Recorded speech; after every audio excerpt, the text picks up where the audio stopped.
We are posting live. We want to do something really special for everyone who we know who's stuck at home at the moment. I'm going to say hello. We've got Keeper Sophia there behind me, and we have Ash. Keeper Ash is up the top there. She's going to be feeding a big mammoth crocodile today. Now you can see him right behind me. He is a saltwater crocodile. He is about 4.2 meters long, weighs upwards of 360 kilos, and we think that he's about 35 years old. This little lady next to me is Ezzy. She is a red-collared lorikeet. If any of you guys watching are from Sydney, you're probably pretty familiar with lorikeets. These guys are a touch different. You'll see Ezzy has a really beautiful red collar on her neck. The ones that you can see in Sydney have a green neck, and they're rainbow lorikeets instead of the red-collared lorikeets. These guys are found up in northern Queensland. Now, we're not here to talk about lorikeets, we're here to talk about crocodiles and Rocky. Now, Rocky is definitely the largest resident of the zoo, and you can see him there. He's waiting patiently underneath Ash because he knows what is coming. Now, a pretty common misconception with crocodiles is that they need to eat every day. And lots of people think that they need to eat every day and they need to eat heaps every day. But that is definitely not the case. While these guys are definitely big enough to hunt something like a cow or a buffalo or a kangaroo, even if they wanted to, they couldn't eat all of this food in one go. Rocky here, his stomach is probably about the size of his stomach's about the size of a basketball, so he definitely wouldn't be able to eat all of that food in one go, even if he really wanted to.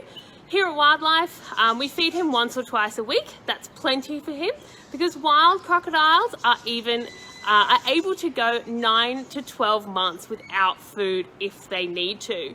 We definitely don't want to do that with Rocky here. So like I said, we feed him once or twice a week. I don't know if any of you guys can hear the lorikeet that is behind me. I'm just going to quickly turn back to her sitting on my head now, being very distracting and quite annoying. Anyway, back to Rocky. His favorite food in the whole wide world is fish, particularly barramundi. You are correct in thinking that most of the animals here at Wildlife Sydney Zoo do in fact eat better than most of the keepers.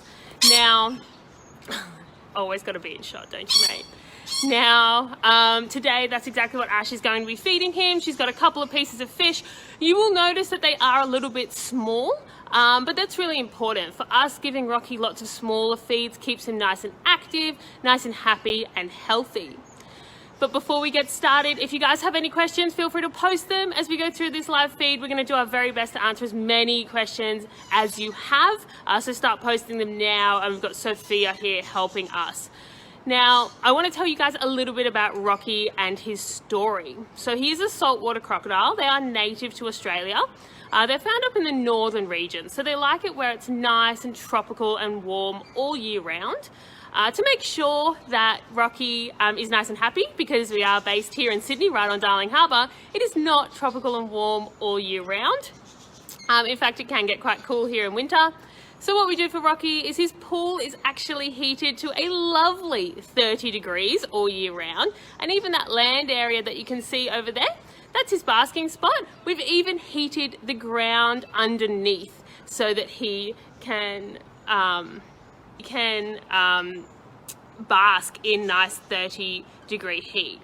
Have I turned it around the right way? Yeah? Okay, awesome. Thanks, guys. Sorry about that. I hope you all can have a nice, good look at Rocky now. So, talking about Rocky's lovely heated pool that the keepers don't get to go swimming in. Now, when we got Rocky, we've only had him here with us for about 3 years. And before that, he was actually from an area in northern Queensland called Rockhampton. And that's how he got his name. Rocky is from his original location in Rockhampton Beach. Now, crocodiles are quite territorial animals, particularly adult males. Now, we think it's probably likely that Rocky had a fight with a male while he was sort of coming into adulthood. He probably lost that fight. Crocodiles will fight to the death. So Rocky, instead of being killed, probably moved to a different location. He set up Rockhampton Beach as his new home, and he was quite happy there for a little while. But unfortunately, this beach was quite populated with tourists, particularly windsurfers. And Rocky developed a bit of a hobby that he would spend his days doing. That was actually stalking the windsurfers at the beach. So not ideal for the windsurfers or for the rangers in the area, as you can imagine. So what they did was actually catch Rocky up because he was a bit of a danger, because he is so big. They didn't want him there to be a danger to anybody, any of the public. So they moved him into a crocodile farm. And this crocodile farm thought, wow, this is a really beautiful crocodile. And if you guys can see, you might notice he's quite light coloured. If you know anything about crocodiles, you might have seen some in different facilities or even in the wild, and you would have noticed that our adult crocodiles are normally sort of a dark green, murky colour. But you can tell Rocky's definitely not that. He actually kept his juvenile colours. So that beautiful sandy colour is pretty unique for an adult crocodile.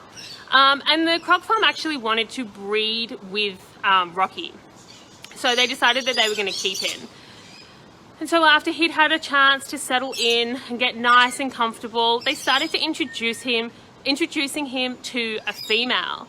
Now, unfortunately, Rocky wasn't particularly interested in the breeding program, and after 2 failed attempts, they actually decided that Rocky wasn't suitable for this breeding program. And sadly, the way that Rocky told his keepers that he wasn't interested in their breeding program is by killing the females. Now, obviously, this isn't an ideal situation. That's why the croc farm then sought to rehome him somewhere else. And we were very lucky. We were able to put our hand up and this crocodile. Now, this was about 3 years ago here at Wildlife. And then once he was nice and settled in, our keepers started to try and do some husbandry work with him. Now, obviously, we took on a very big, kind of cranky